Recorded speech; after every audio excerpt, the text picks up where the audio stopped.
E é necessário que peçamos, vejam só como a oração agora, nesse tempo de adoração, nos conduzia a essa perspectiva, a perspectiva da unidade, que foi escolhido como tema deste nosso congresso. Essa realidade unida que nos aproxima, nos cria comunhão à semelhança da vida da Trindade. Todos sejam um, como tu, ó Pai, e eu somos um. Essa é a proposta. A experiência das comunidades não é outra coisa senão descobrir um chamado à construção dessa unidade. Quem vive na família também deverá caminhar nessa direção. Uma vida de paróquia, todos deverão caminhar nessa direção, de uma forma ou de outra, em diversos estágios ou níveis da vida, todos nós cristãos haveremos de trabalhar nessa direção da unidade. Alguém já disse que as pessoas gostariam que o mundo primeiro acreditasse. A gente acha que é só comunicar 10, 10, 10, 10, e isso vai fazer a cabeça das pessoas.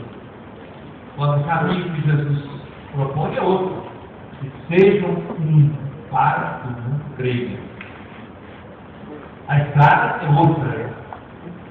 Por isso, aquilo que se dizia a respeito dos primeiros cristãos, um só coração, um só alma, e depois alguém dizia mesmo como cristianos, todos ficavam admirados porque tinham as coisas em comum, que são as comunidades, que são essa descoberta de um chamado especial à partilha da vida, à partilha dos bens. E Deus está dizendo alguma coisa. Primeiro a nós. Está dizendo alguma coisa. Você é chamado a fazer exatamente este caminho, que é viver estritamente em nome do Pai, do Filho e do Espírito Santo, a vida da Trindade. Eu consigo, nós estamos se criando nessa dia. A igreja é o povo unido na unidade do Pai, do Filho e do Espírito Santo. Você tem vários níveis de vida comunitária. Você pensa, por exemplo, numa comunidade reunida para celebrar a Eucaristia no amigo de domingo. Ali você tem um povo variado, pessoas diferentes, de idades, de situações. Mas dentro daquela mesma grande assembleia litúrgica dominical, você encontrará os diversos grupos, as diversas agregações de fiéis, vizinhança, comunhão espiritual, participação na mesma pastoral, no mesmo grupo de igreja. Você tem vários pontos que unem as pessoas. Da nossa parte, Deus fez esse chamado. As pessoas que aqui se encontram descobriram que não lhes basta estar na grande comunidade, sem dúvida importante, mas que querem estreitar alguns laços que sejam mais profundos. Da mesma maneira que Josué recordava só uma frasezinha do pai São Francisco, porque ele é franciscano. Então, aquilo que São Francisco diz, quando ele descobriu os irmãos, ninguém mandou mais nada, porque ele descobriu essa experiência bonita de fraternidade, de comunhão. Em cada época da igreja, nosso Senhor foi suscitando essas experiências de relacionamento, de fraternidade, de aproximação. São formas para colocarmos em prática o mandamento do amor. Quem está aqui, quem faz parte de alguma comunidade de vida ou aliança, não é uma pessoa privilegiada para ser colocada acima dos outros. Você conhece bem essa história? Sabe que, ao contrário, você foi escolhido nesses braços amorosos da misericórdia divina. Você formos ouvir a história das pessoas que aqui se encontram, tantos que aqui estão presentes, têm na sua própria experiência aventuras de conversão, de transformação de vida, quando Deus é capaz de mudar da água para o vinho também a nossa experiência pessoal. Vocês não são melhores do que os outros. Vocês são pessoas que acolheram este convite de amor de nosso Senhor, que Deus colocou a todos na comunidade, exatamente como essa estrada da perfeição da caridade. A busca dessa perfeição da caridade. É para isso que nosso Senhor chamou. Para que você faça a sua caminhada de vida cristã na estrada da santidade, você partilhe essa estrada com os outros, acolha o dom gratuito e seja permanentemente vigilante que um irmão ajudado por um irmão se torne uma torre forte.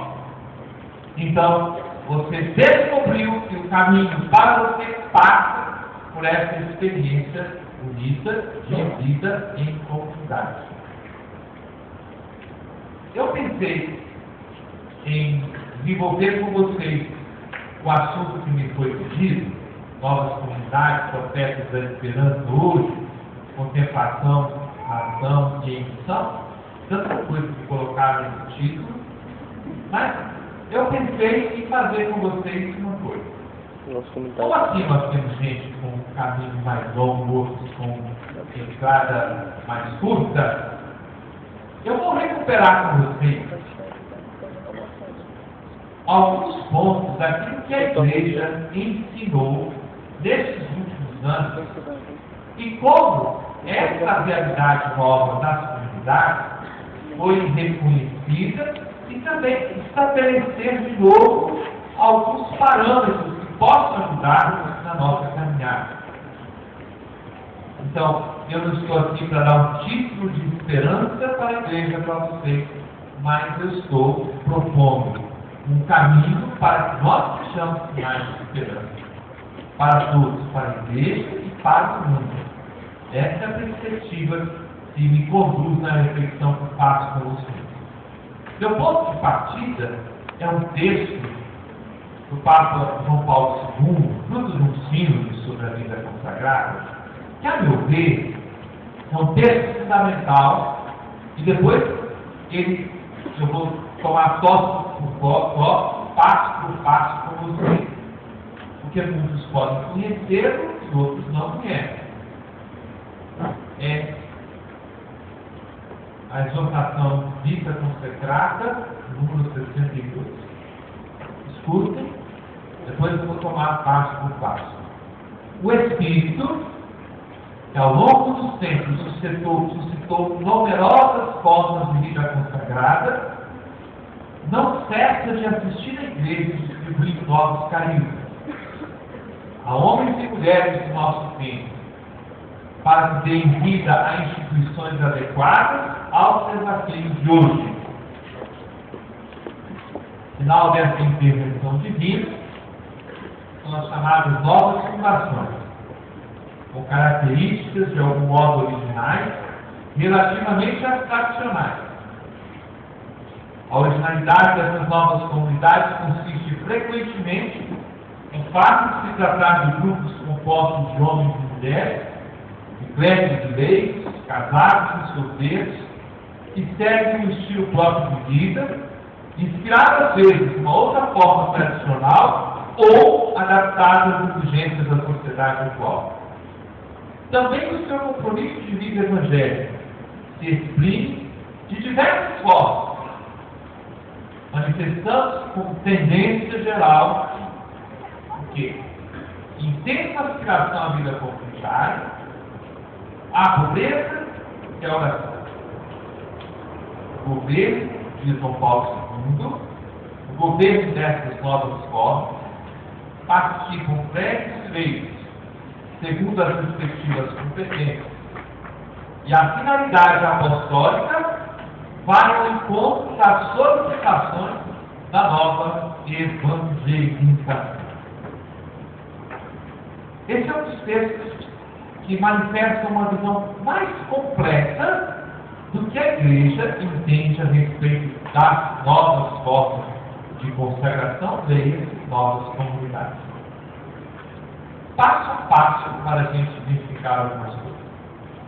Primeiro, o Espírito não cessa de distribuir carismas na história da igreja. Certamente, daqui a alguns anos, nós vamos nos surpreender por coisas diferentes que existiam até agora na vida da igreja.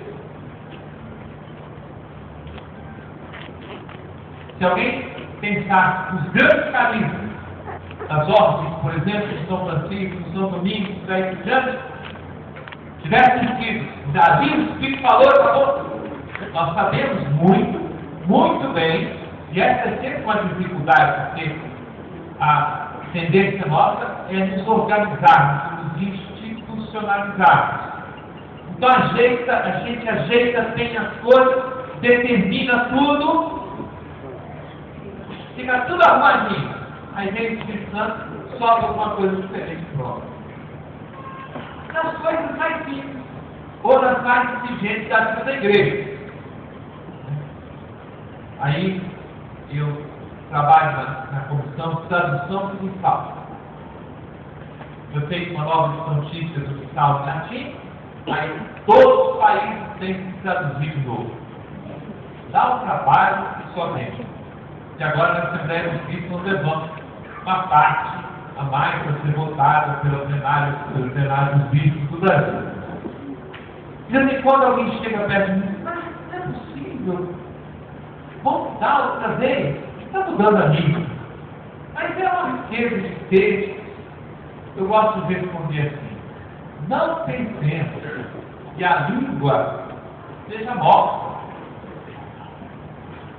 Não vamos passar centenas de anos com o mesmo texto, que a língua vai se transformando, vai mudando. Então você tem que trabalhar para um campo que eu estou trabalhando agora.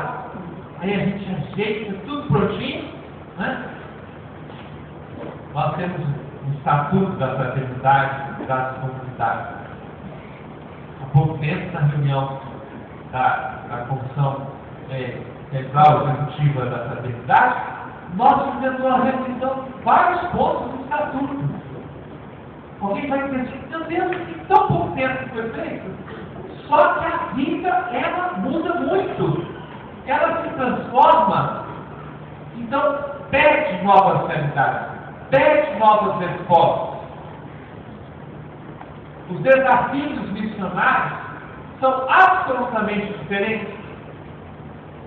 Vivemos num tempo, o Papa, de vez em quando, se refere a isso, um tempo de relativismo, um tempo de individualismo, de uma série de coisas. Esses discursos vocês sabem mais do que eu fazer. Eu faço só uma observação.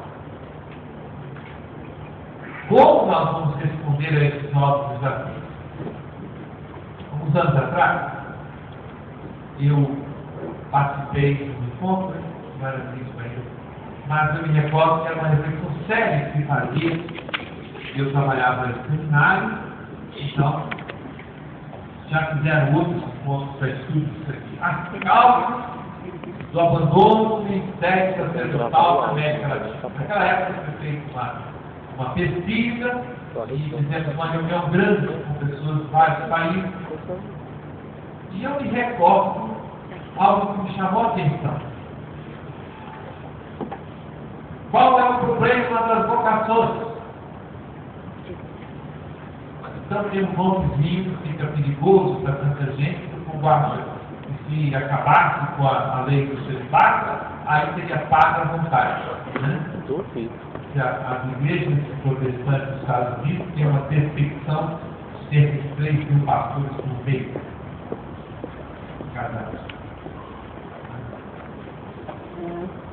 Vamos fazer um levantamento. E era curioso, eu não esperava isso. E um outro estudo que foi feito posteriormente apontava mais ou menos na mesma direção.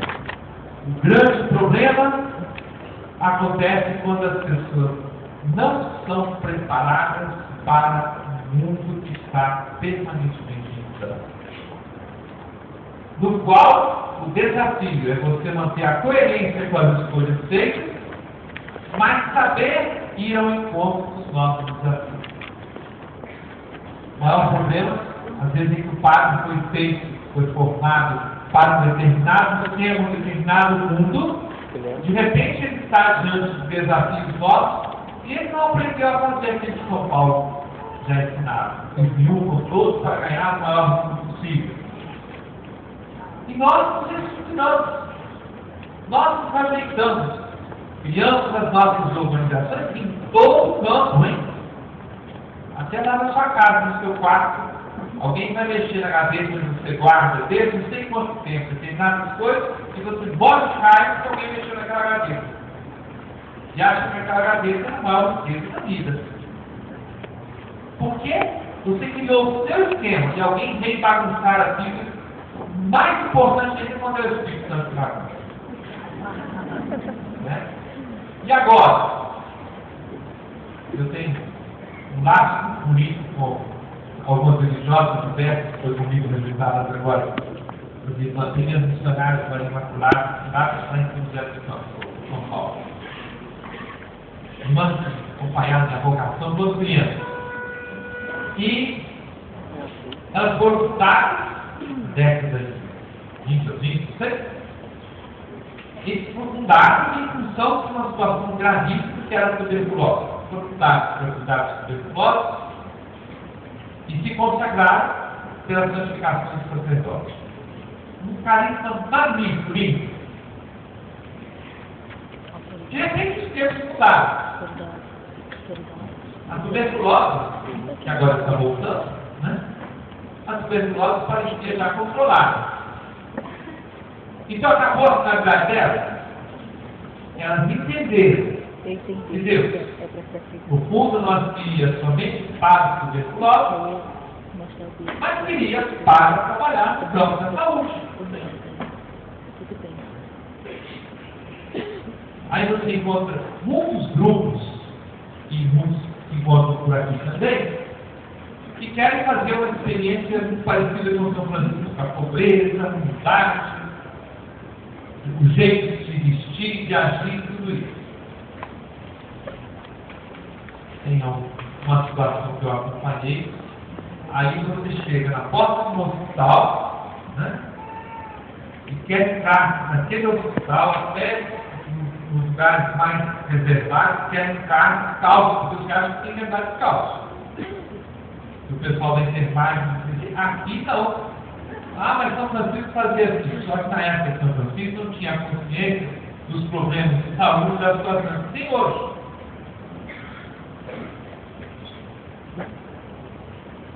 Ah, você faz um programa de rádio, de televisão, não tem nada fora.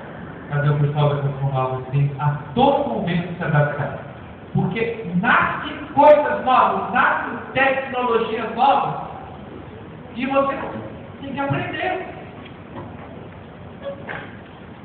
Aí eu sou vigário, uma palavra do interior, meu padre do interior, acostumado com a sua pregação. E tem hora que dá uma vergonha danada você assistir uma propaganda de televisão que em 30 segundos consegue vender um produto e você fala uma hora de pregação e consegue. Porque nós não aprendemos a objetividade. Não apuramos a nossa linguagem